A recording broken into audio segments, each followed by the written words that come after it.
Thank you so much for joining us for this episode of Leading Change. My name is Emma, and I've got Max with me. And today we're going to be diving into the age of apathy.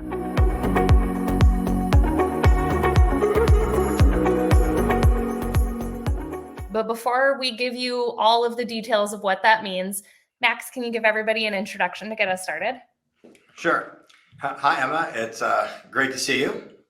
My name is Max Drucker. I'm one of the co-founders and CEO of Carpe Data. Great. Well, thank you so much for joining me. So we're going to get to this idea of the age of apathy that I kind of teased there, but we've got a journey to take us to get there first. So can you share what you're kind of talking through as the 4 phases of InsurTech that eventually have kind of led us to that final stage of apathy? Well, hopefully it's not the final stage. It's just the current stage. So, because I think InsurTech is very exciting and is certainly here forever, but we want to get beyond apathy ultimately. But so the way we see this is that 2015 to 2020 or so was the age of innovation for InsurTech. This is when carriers and investors were really excited about anything technology related to insurance and experimenting, investing, trying out new things, and being very excited about innovation. And so that was really the sort of the initial golden years of InsurTech, of that 2015 to 2020. Come 2020, along comes COVID. So now we have remote work. Now we are scrambling. Now we're having incredible profits in some cases because frequency's gone way down. Things have changed. So this focus on innovation has now shifted into what does the world look like in COVID, beyond COVID.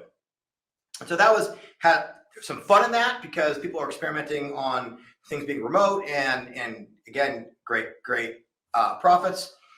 But lo and behold, comes phase 3, and that becomes the age of inflation. And the house is on fire. Had so many carriers, and so many of them had to shift priorities into massive cost cutting and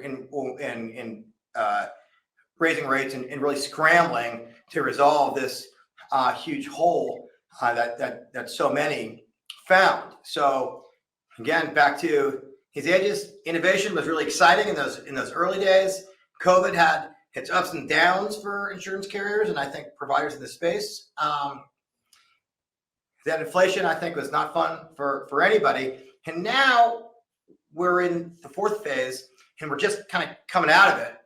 And I call that the age of apathy here, because for a lot of insurers, they've been able to get their rates back into a place that are advantageous. They've been able to control and manage a lot of costs and get to a cost structure that's a lot more comfortable. And the last thing people are really looking to do at this exact moment is spend this money that you've worked so hard to get in line. And so therefore we are in this age of apathy of, look, things are kind of okay now. It feels much better than it did last year. It feels much better than it did 2 years ago. And I just want to see how things are going to continue to maintain the status quo. Unfortunately, though, that's never the right approach, right? We can't put our head in the sand, and that's why we need to keep pushing. So when we talk through these phases, and I'm glad you pointed out that hopefully we're not ending in this age of apathy, because innovation can't wait. So we'll get to that a little bit. But when we talk through this cost-cutting mode and the age of apathy, do you feel like it's totally driven, this hesitancy to innovate and invest in InsurTech? Is it completely driven because of cost cutting, or is some of it due to maybe not seeing the ROI or the results that we were thinking we were going to in some of those earlier phases of innovation? Okay, well, that's a very fair question. And I think what you're getting at now, certainly none of my InsurTech colleagues and competitors, I'm sure everybody makes really great products that offer tons of value, right, across the entire industry. I'm sure that that's true. However, I guess I can open up the possibility that a lot of carriers have seen results from their forays into InsurTechs and innovators, and both internally and externally, to not have that benefit, the ROI that they had hoped for. And so I think that even without potentially COVID and inflation, I think what you're sort of alluding to is, has there been some malaise? Has there been some fatigue in some of this because the investments haven't really delivered on what may have been promised? And I think that's absolutely the case. And certainly a lot of carriers that I've talked to, they've echoed that very directly. Corporate VC groups have made those observations as well. And so it's very much as if the world reverted back to sort of that pre-2015 era, in which certainly insurers buy technology and always have from a wide variety of software vendors, data vendors, consultant firms, et cetera. But the criteria to move forward is gotten much harder, right? It's much more focused on measurable benefit, right? What's the real ROI going to be here? How is this either enabling me to materially cut costs or grow, right? And that's where that conversation was sort of before everybody got so excited about InsurTech, and I really back there. And I think that actually is a very healthy place in that solutions are being evaluated based on the real hard and fact numbers.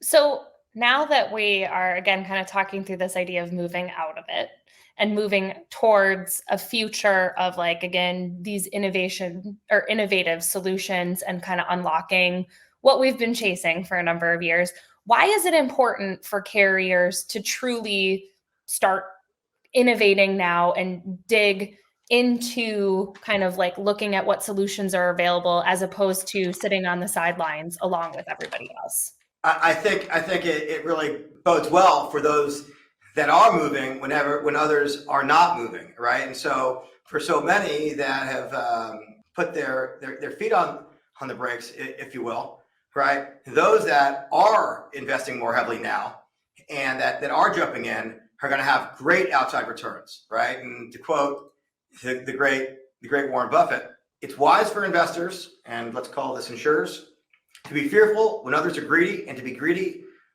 only when others are fearful.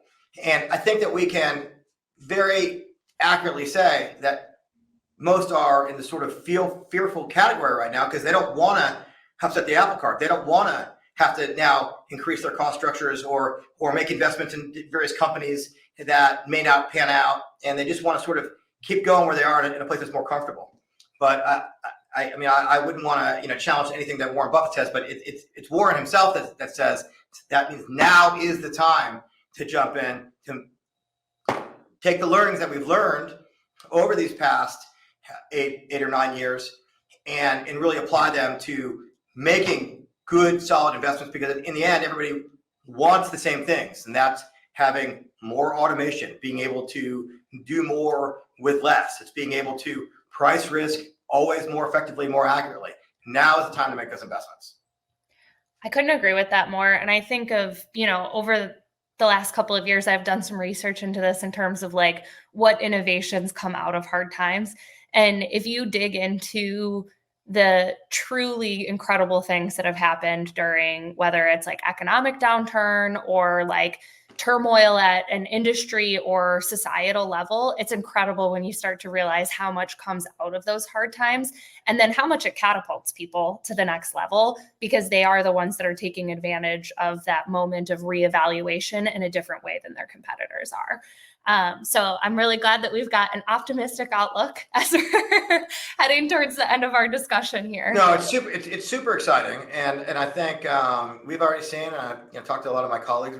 We're already seeing this mindset of taking a deep breath, but being ready to kind of jump back in, get beyond this age of apathy.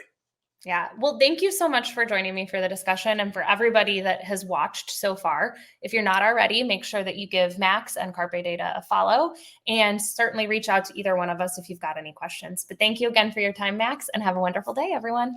Thank you so much for joining me for this episode of Leading Change. If you liked what you saw, be sure to subscribe and come back weekly for more expert interviews on digital transformation, change management, and emerging technologies.